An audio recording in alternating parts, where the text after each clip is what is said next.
Baik, kembali lagi bersama saya. Indonesia menjadi negara kedua dengan kasus tuberkulosis terbanyak di dunia. Hasil merenggut sedikitnya 1,6 juta jiwa dari seluruh dunia.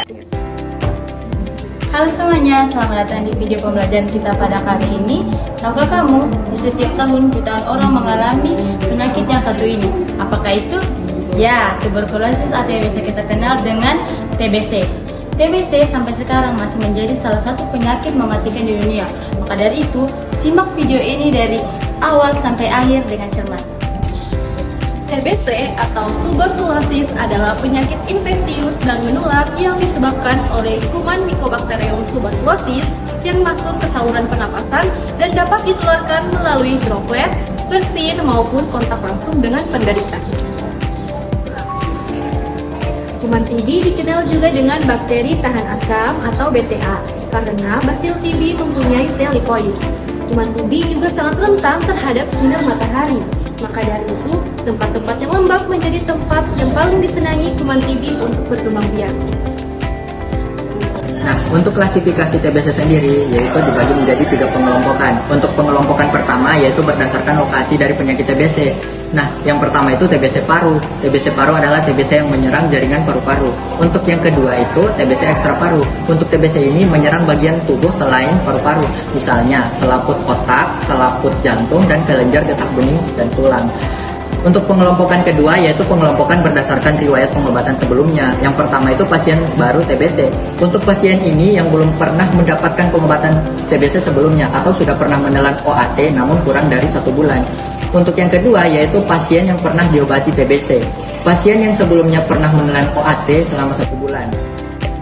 Nah, untuk pengelompokan ketiga yaitu pengelompokan berdasarkan kepekaan atau sensitif obat.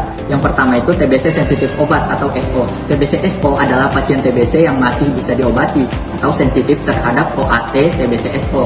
Lama pengobatan pasien TBC SO ini sekitar 6-12 bulan. Untuk yang kedua, TBC resisten obat atau TBC RO.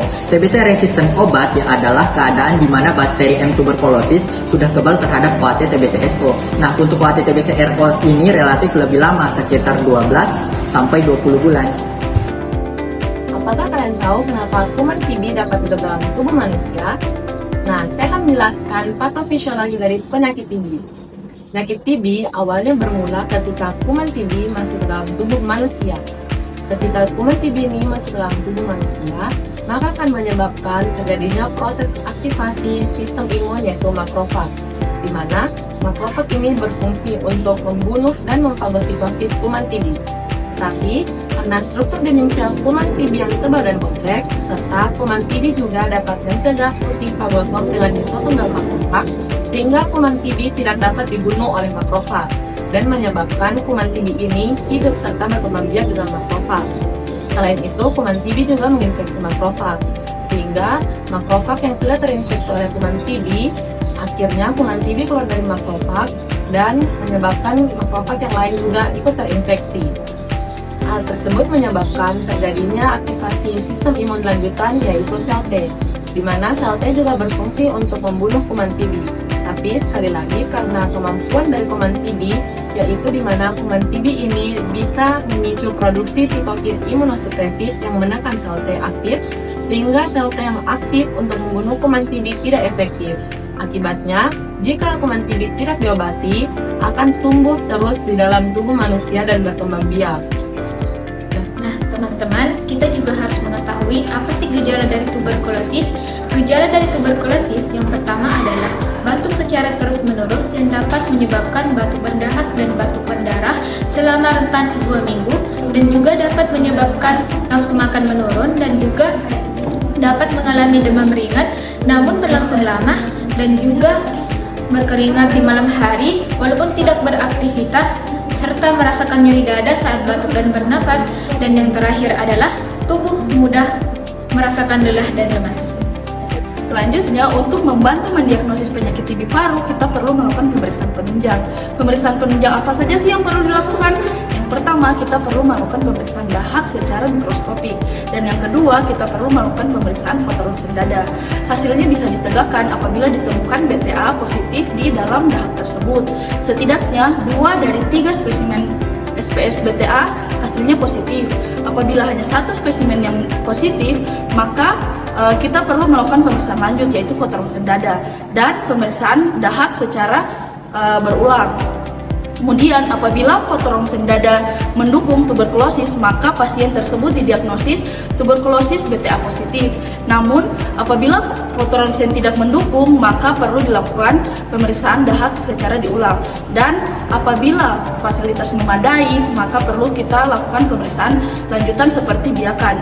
Apabila 3 spesimen dahak negatif, maka kita berikan antibiotik spektrum luas 1-2 minggu.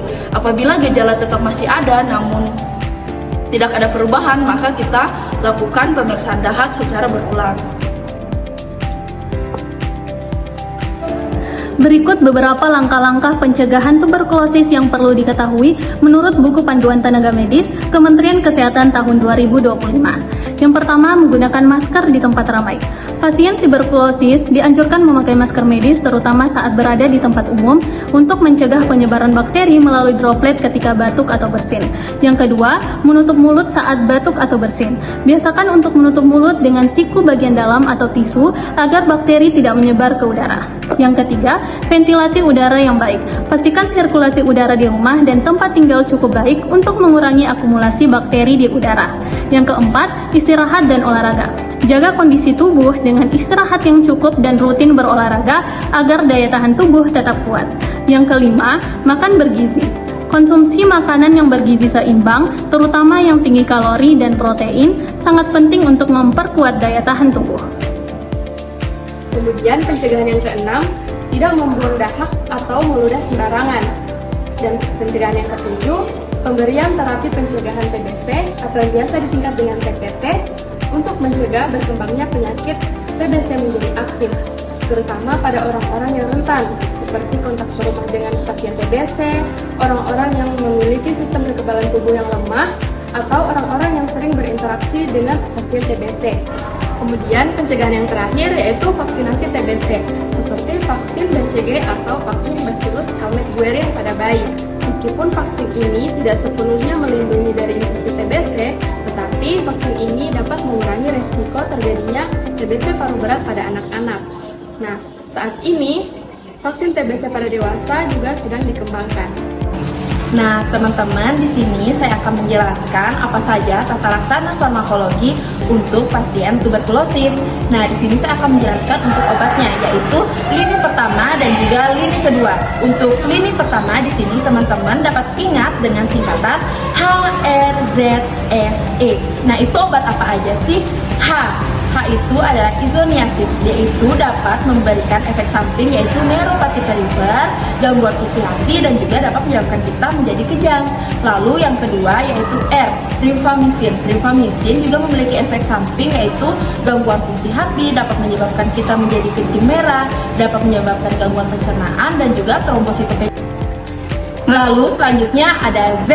Z adalah pirasinamid. Nah, pirasinamid ini memiliki efek samping yaitu gout arthritis, gangguan fungsi hati, dan juga gangguan pencernaan.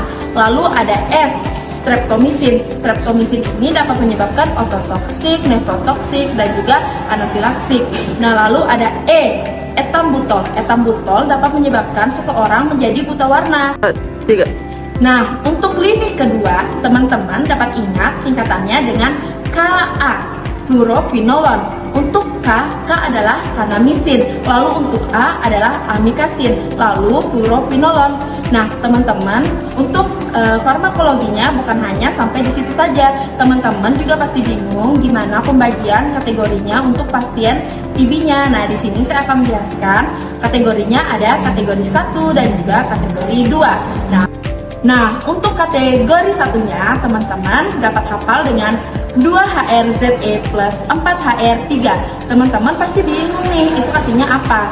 Nah, pengobatan itu diminum selama 6 bulan, yaitu 2 bulan HRZE itu adalah fase intensif, dan plus 4 bulan HR 3 kali seminggu. Itu adalah fase lanjutan.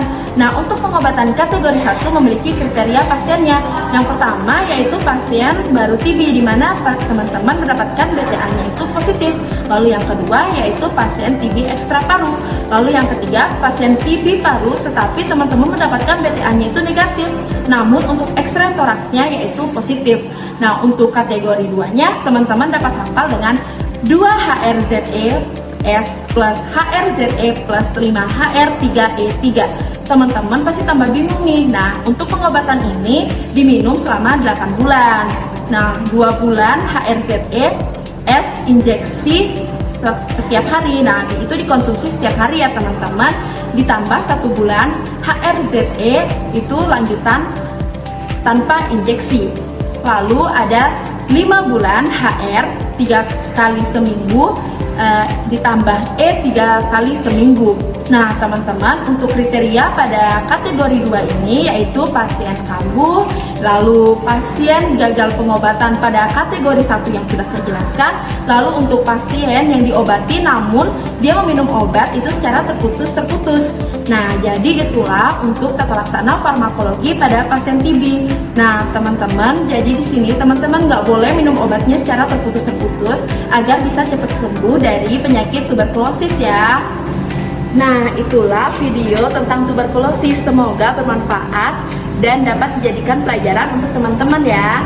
Salam sehat dan sampai jumpa di video berikutnya. Kenali TB, cegah penularannya.